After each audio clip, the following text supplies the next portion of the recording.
আসসালামু আলাইকুম রহমতুল্লাহি ওবরকাতুহ।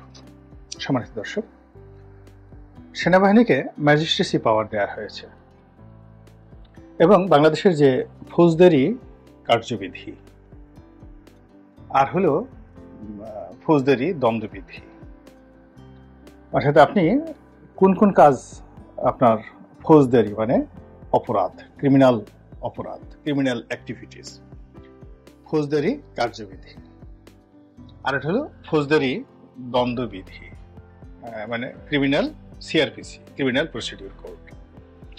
এর বাইরে শাস্তি দেওয়ার জন্য আরেকটা আছে বাংলাদেশ পেনাল কোড। তো এখানে ফৌজদারি কার্যবিধি এবং ফৌজদারি দণ্ডবিধি এগুলোর অনেকগুলো ধারা আছে সেই ব্রিটিশ জমানা থেকে এখন পর্যন্ত। এই ধারাগুলো মানে স্থান কাল পাত্র ভেদে সরকার বিভিন্ন প্রতিষ্ঠানকে এই ক্ষমতাগুলো দিয়ে থাকে। এই ক্ষমতাটা বেশিরভাগ সময় পুলিশের কাছে ইমপ্লয়েড ক্ষমতার রূপে থাকে, যেমন একজন পুলিশ কমিশনার বা একজন পুলিশ কনস্টেবল। এখানে কিন্তু পুলিশের সবাই কিন্তু কর্মকর্তা, এখানে কনস্টেবল কোনো কথা নয় বা পুলিশের আইজি কোনো ব্যক্তি নন। Police itself is an institution. তো একজন পুলিশের অনেকগুলো ক্ষমতা রয়েছে।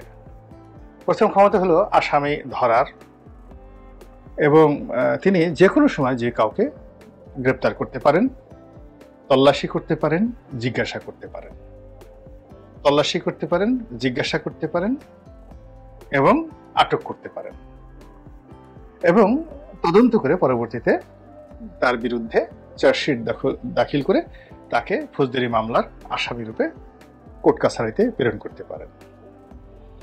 এখন এই যে পুলিশের যে এই ক্ষমতার সিআরপিসিতে অনেকগুলো ধারা রয়েছে। আবার কেবলমাত্র সন্দেহ হয়েছে পুলিশের মনে, এই সন্দেহের বশবর্তী হয়ে ৫৪ ধারা অনুযায়ী তিনি গ্রেপ্তার করতে পারেন। আবার বিশেষ ক্ষমতা আইন রয়েছে, স্পেশাল পাওয়ার্স অ্যাক্ট, মানে আপনার কোনো সন্দেহ নাই, আপনার এমনি ইচ্ছা হলো আপনি আমাকে ধরবেন, ধরে আমাকে জেলে পুরে দেবেন। স্পেশাল পাওয়ার্স অ্যাক্টে এটার ক্ষমতাও পুলিশের হাতে দেওয়া আছে। এবং আরও অবাক করার ব্যাপার হলো, পুলিশ যেভাবে গ্রেপ্তার করতে পারে তার একটা ইমপ্লয়েড ক্ষমতা আছে, সে আবার কিন্তু জামিনও দিতে পারে। অর্থাৎ থানায় নিয়ে আপনি মামলা করলেন, এমনকি হত্যা মামলার আসামি, সেই হত্যা মামলার আসামিকে থানার যিনি প্রধান কর্মকর্তা অর্থাৎ ওসি, তো ওসি এই হত্যা মামলার আসামিকে গ্রেপ্তার করে এবং তিনি যদি যথেষ্ট তার তথ্যপত্র থাকে এবং তিনি স্যাটিসফাইড হন, তিনি এই আসামিকে তিনি জামিন দিতে পারেন। এই ক্ষমতা কিন্তু থানার আছে, অসীম ক্ষমতা। এখন সেই ক্ষমতা নিয়ে মূলত সেই পাকিস্তান নয়, ব্রিটিশ জমানা থেকে আমাদের এই সমাজের শান্তি শৃঙ্খলা সবকিছুই কিন্তু পুলিশ রক্ষা করছে। আমাদের যে মিলিটারি সেনাবাহিনী, এটি মূলত বিদেশি শত্রুর সাথে যুদ্ধ করার জন্য তাদেরকে ট্রেন আপ করা হয়, তাদেরকে লালন করা হয়, পালন করা হয়, সংরক্ষণ করা হয়। তাদের ট্রেনিং সরাসরি বিদেশি যোদ্ধাদের সঙ্গে বা বিদেশি শত্রুর সঙ্গে। তারা কোনো অবস্থাতেই দেশি যারা লোকজন রয়েছে তাদের সঙ্গে কনফ্লিক্ট অ্যান্ড কন্ট্রাডিকশনে তাদের যে করণীয়টা কি, এই বিষয়ে আসলে তাদের কোনো ট্রেন আপ করা হয় না। তাদের আরেকটা ট্রেনিং রয়েছে, সেটা হলো দুর্যোগ মোকাবেলা, ডিজাস্টার ম্যানেজমেন্ট। হঠাৎ করে কোনো একটা বিরূপ পরিস্থিতি তৈরি হলো, সেই দুর্যোগকালীন সময়ে অ্যাক্ট করার জন্য। কিন্তু লং রানে ৬ মাস ১ বছর লং রানে যদি তাদেরকে কাজ করতে হয়, তাহলে সেটা সিভিল অ্যাডমিনিস্ট্রেশনের সঙ্গে তাদের কাজ করতে হবে, কিন্তু ইন্ডিপেন্ডেন্টলি তাদের কাজ করার কোনো রকম ট্রেনিং বা বৈধতা সাধারণত নেই। এবং এর বাইরে যখনই সামরিক বাহিনীকে নেওয়া হয়, তাদের যে দক্ষতা অভিজ্ঞতা এটা প্রশ্নবিদ্ধ হয়। আমাদের সেনাবাহিনীরা সদস্যরা যারা জাতিসংঘ মিশনে গিয়েছেন, এরা যখনই এই প্রফেশনের বাইরে গিয়ে অধিক অর্থ উপার্জন করেছেন তাদের সমস্যা হয়েছে। এরা বেশিরভাগই সার্ভিস থেকে রিটায়ার করেছেন। আবার ডেপুটেশনে বিভিন্ন মন্ত্রণালয়ে অনেকে গিয়েছেন, পররাষ্ট্র মন্ত্রণালয়ে গিয়েছেন, বাইরে লোভনীয় পদ পদবিতে এসেছেন, এগুলো তাদের পেশার ক্ষতি করেছে। আবার বিভিন্ন সময় সামরিক আইন হয়েছে, সামরিক মার্শাল ল কোর্ট হয়েছে। তো সামরিক বাহিনীর যে সকল কর্মকর্তারা এই সকল দায়িত্বে নিয়োজিত ছিলেন, তাদের জীবনই শেষ হয়ে গেছে বলতে গেলে। বেশিরভাগ মানুষের জীবন শেষ হয়ে গেছে। আবার সামরিক বাহিনীর যে সকল কর্তাদেরকে, বিশেষ করে ডিজিএফআই থেকে শুরু করে এনএসআই, ডিজিএফআই, তারপরে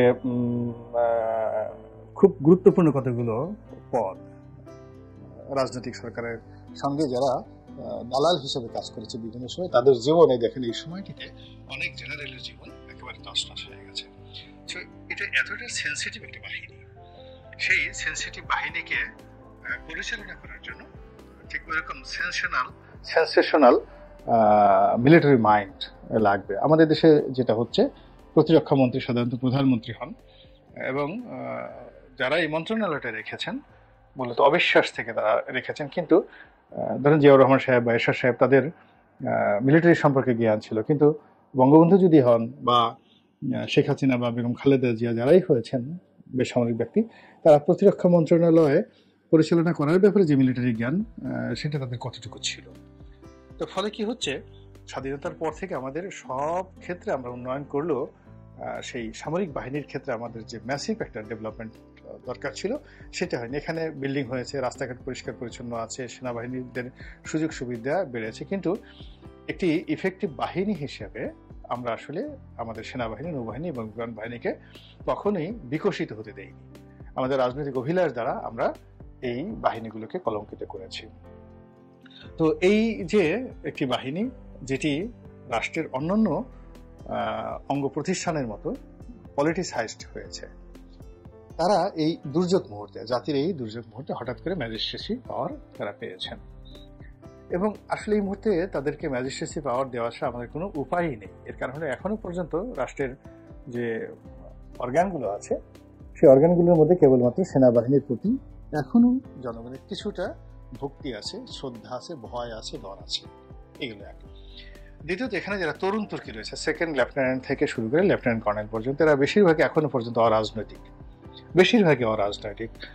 যারা কর্নেল হয়ে গেছেন, ব্রিগেডিয়ার হয়ে গেছেন, হয়তো আওয়ামী লীগ সরকার তাদেরকে টার্গেট করে করে তাদেরকে দলে ভিড়ানোর চেষ্টা করেছেন। কিন্তু এর বাইরে তরুণ তুর্কি যারা আছেন, যারা কমান্ডে থাকবেন এই সময়টিতে মাঠে, সেটা ক্যাপ্টেন, সেকেন্ড লেফটেন্যান্ট, তারপরে মেজর, লেফটেন্যান্ট কর্নেল, যারা জেলা পর্যায়ে থাকবেন ব্যাটালিয়ন কমান্ডার হিসেবে, তারা সবাই কিন্তু বেশিরভাগই অরাজনৈতিক এবং তাদের মধ্যে একটা প্রফেশনালিজম আছে। তো সেই প্রফেশনালিজমকে কাজে লাগানোর জন্য সংস্থাপন মন্ত্রণালয় সেনাবাহিনীকে সেই যে ম্যাজিস্ট্রেসি পাওয়ার, এখানে দুটো পাওয়ার একসঙ্গে দেওয়া হয়েছে। অর্থাৎ পুলিশের সিআরপিসি অনুযায়ী যে ক্ষমতা রয়েছে, পুরো ক্ষমতাটা সেনাবাহিনীকে দেওয়া হয়েছে। অধিকন্ত মোবাইল কোর্ট পরিচালনা করার জন্য যে ক্ষমতা ডিস্ট্রিক্ট ম্যাজিস্ট্রেটকে দেওয়া হয়, ফৌজদারি সেই পাকিস্তান জমানা থেকে, ব্রিটিশ জমানা থেকে ডেপুটি কমিশনারগণ যারা আছেন তাদেরকে বলা হয় ডিস্ট্রিক্ট ম্যাজিস্ট্রেট। তো ডিস্ট্রিক্ট ম্যাজিস্ট্রেটের যে ম্যাজিস্ট্রেসি ক্ষমতা, মোবাইল কোর্ট পরিচালনার ক্ষমতা এবং যে কোনো রায়ট দমন করা থেকে শুরু করে যে কোনো পরিস্থিতিতে ইমিডিয়েটলি বিচার করে শাস্তি দেওয়ার যে ক্ষমতা, এই ক্ষমতাটাও দেওয়া হয়েছে সেনাবাহিনীকে। অর্থাৎ দুটো ক্ষমতা, পুলিশের ক্ষমতা এবং ডিস্ট্রিক্ট ম্যাজিস্ট্রেটের ক্ষমতা, এই দুটো ক্ষমতা একত্রে দেওয়া হয়েছে, যেটি বিস্ময়কর। এবং এই ক্ষমতা সাধারণত মার্শাল ল যখন দেশে চালু থাকে তখনই দেওয়া হয়। কিন্তু মার্শাল লর একটা সুবিধা এবং অসুবিধা আছে, যে মার্শাল লর ক্ষেত্রে প্রত্যেকটা জেলাতেই একটা মার্শাল ল কোর্ট থাকে, এবং মার্শাল ল কোর্টের যারা বিচারক থাকেন এদেরকে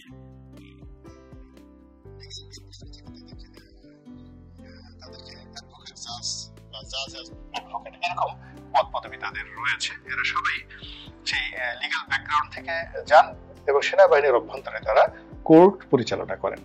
তো যখন মার্শাল ল হয় তখন এরকম একজন অ্যাডভোকেট জাজ থাকেন যিনি লিগ্যাল বিষয়টা দেখেন, আর ওই জেলার যিনি কমান্ডার থাকেন, ব্যাটালিয়ন কমান্ডার থাকেন, এখন লেফটেন্যান্ট কর্নেল, এর সাথে জমানাতে মেজররা ছিলেন জেলার দায়িত্বে। তো তারা এখানে সভাপতিত্ব করেন, লিগ্যাল ম্যাটারটা অ্যাডভোকেট জাজ দেখেন, এবং সেখানে ঠিক সাধারণ কোর্টের মতোই সেখানে শুনানি হয়, উকিল থাকে, পক্ষে এবং বিপক্ষে যুক্তিতর্ক হয়, এরপরে একটা সিদ্ধান্ত এখানে বাস্তবায়িত হয়। এবং এটা খুব সংক্ষিপ্ত বিচার, কিন্তু তারপরেও এটা কিন্তু ট্রায়াল। এবং এই ট্রায়ালের আরও একটা বিষয় আছে, এটা কোনো সিভিল কোর্টে এটা নিয়ে আর পরবর্তীতে আর মামলা করা যায় না, এমনকি হাইকোর্টও এটা নিয়ে মার্শালের এই বিষয়গুলো নিয়ে আর কখনো মামলা করা যায় না। ফলে ওই সময়টাতে যারা দায়িত্ব পালন করেন তারা নিরাপদ থাকেন, নিশ্চিত থাকেন, ভাবনাহীন থাকেন। কিন্তু এখন যেটি হচ্ছে সেটি হলো আপনি 2 বছরের সাজা দিলেন, এই 2 বছরের সাজাটার বিরুদ্ধে দেখা গেল যে সে ডিস্ট্রিক্ট কোর্টে যেতে পারছে, জজ কোর্টে যেতে পারছে, এরপরে সে হাইকোর্টে আসতে পারছে। তো এটা চ্যালেঞ্জড, তার যে সিদ্ধান্তটি এটি চ্যালেঞ্জ, এবং এটি যখন অ্যাক্ট করবে কোর্টগুলো, সমস্ত সিভিল কোর্টগুলো অ্যাক্ট করবে, তখন দেখা গেল যে একজন লোককে কারাগারে ঢুকানো হলো, সে 7 দিনের মধ্যে তিনি বের হয়ে আসতে পারবেন। তো সেক্ষেত্রে এই যে ম্যাজিস্ট্রেসি পাওয়ারটা, এই ম্যাজিস্ট্রেসি পাওয়ারটা এখানে যারা প্রয়োগ করবেন, প্রয়োগ করার ক্ষেত্রে এখানে যারা ক্ষতিগ্রস্ত হবেন তাদের অনেক অপশন থাকে। এগুলো পজিটিভ দিক। নেগেটিভ দিক হলো যে সেনাবাহিনী যারা কর্মকর্তা তারা উদ্ভূত পরিস্থিতিতে, যেমন একজন সেকেন্ড লেফটেন্যান্ট, তার এই ক্ষমতাটা থাকবে। ইন্টারমিডিয়েট পাশ করে একটা ছেলে, আমাদের দেশে ইন্টারমিডিয়েটের পাশ এখন 17 বছর বয়সে ইন্টারমিডিয়েট পাশ করেন। তো 2 বছর তিনি 1 বছর তিনি বা 2 বছর তিনি করেন, যাকে বলে বিএমএ তে তিনি কোর্স করেন, 1 বছর বা 2 বছর, আমি অতটা ডিটেল জানি না। তো ধরুন 17 আর 2 বছরই ধরলাম 19 বছর। আর কর্মজীবনে তিনি হয়তো 1 বছর দায়িত্ব পালন করেছেন, এখনো তিনি সেকেন্ড লেফটেন্যান্ট বা লেফটেন্যান্ট আছেন। 6 মাস বা 1 বছরের মধ্যে সেকেন্ড লেফটেন্যান্ট থেকে লেফটেন্যান্ট হয়ে যায়। তো তিনি যখন একটি উপজেলাতে কমান্ডে গেলেন বা ক্যাপ্টেন হিসেবে গেলেন, 3 বছরের তার চাকরির বয়স, তার বয়স 21 থেকে 22 বছর, একেবারে টকবগে তরুণ। তো একজন 22 বছরের তরুণের হাতে পুলিশের সমস্ত ইমপ্লয়েড ক্ষমতাগুলো সিআরপিসি থাকছে, এবং তার সঙ্গে সঙ্গে লাঠি প্রয়োগ করার ক্ষমতা থাকছে এবং বিচারিক ক্ষমতা থাকছে। অর্থাৎ একজন ডিস্ট্রিক্ট ম্যাজিস্ট্রেটের যত ক্ষমতা, ডিসি সাহেবের যত ক্ষমতা, সেই ক্ষমতাগুলো তিনি ইমপ্লিমেন্ট করছেন। তো এক্ষেত্রে তারুণ্যের জোয়ার, রক্ত গরম, পরিবেশ পরিস্থিতি দ্বারা অনেক কিছু হতে পারে এখানে। যাক, এনিওয়ে এই ঝুঁকির মধ্যে আমাদের যেতে হচ্ছে, এর কারণ হলো এছাড়া এই মুহূর্তে আমাদের কোনো অপশন নেই। তো এই সুযোগ সুবিধাগুলো নিয়ে সেনাবাহিনী মাঠে নেমেছে, এবং সঙ্গত কারণেই যারা সেনা কর্মকর্তা আছেন তারা খুশি যে এতকাল তারা রাস্তায় যেভাবে ঘুরছিলেন, সবকিছু দেখছিলেন এবং সবকিছু নোট ডাউন করছিলেন, কিন্তু তাদের কোনো কিছুই করা তাদের সুযোগ ছিল না ও সামর্থ্য ছিল না। তো সেই জায়গা থেকে বের হয়ে তারা নতুন কিছু করার সুযোগ পাচ্ছেন বা পাবেন, এর দ্বারা ভালো কিছু হতে পারে। তো ইতিমধ্যে যেটা হলো যে যেদিন এই প্রজ্ঞাপনটা জারি হলো সংস্থাপন মন্ত্রণালয় থেকে, সেই দিন রাতেই অপারেশন চলেছে সারা দেশে। সব খবর কিন্তু এখন পত্রপত্রিকা আসছে না, এমনকি সোশ্যাল মিডিয়াতেও অনেক সেন্সিটিভ খবর কিন্তু আসছে না, ফিল্টারিং হচ্ছে। এর কারণ হলো এই যে যারা সামাজিক মাধ্যমে অ্যাক্টিভিস্ট ছিলেন, এর বেশিরভাগই আওয়ামী লীগ বিরোধী ছিলেন। তো এই সোশ্যাল যারা অ্যাক্টিভিস্ট রয়েছেন তারা অনেক বিষয় জানেন, কিন্তু আগে যেভাবে তারা রিয়াক্ট করতেন বা ছোটোখাটো বিষয়ে তুলে নিয়ে আসতেন এবং এটা হইচই হতো, এখন তারা নিজেরা ফিল্টারিং করে ডক্টর মোহাম্মদ ইউনূসকে, সেনাবাহিনীকে, বর্তমান সরকারকে তারা কিন্তু একটা ব্রিদিং স্পেস দিচ্ছেন। এটা কিন্তু খুবই একটা ইতিবাচক একটা ঘটনা। তো এই কারণে আমরা অনেকগুলো নেতিবাচক খবর, অনেকগুলো ঘটনা, অনেকগুলো অ্যাকশন, অনেকগুলো রিয়াকশন আমরা দেখতে পাই না, কিন্তু ঘটে যাচ্ছে কিন্তু। তো সেই ক্ষেত্রে সেনাবাহিনীকে যে ক্ষমতাটা দেওয়া হয়েছে, সেই ক্ষমতার প্রথম রাতে ময়মনসিংহে সেই অপারেশন পরিচালিত হয়েছে, এবং এখানে যুবলীগের পরিচয় বা পদপদবি ধারণ করে একটা গ্যাং গ্রুপ ওই এলাকার মানুষের জীবন তছনছ করে দিয়েছিল। তো একই অবস্থায় কিন্তু ময়মনসিংহের চেয়ে খারাপ অবস্থা সাভারে।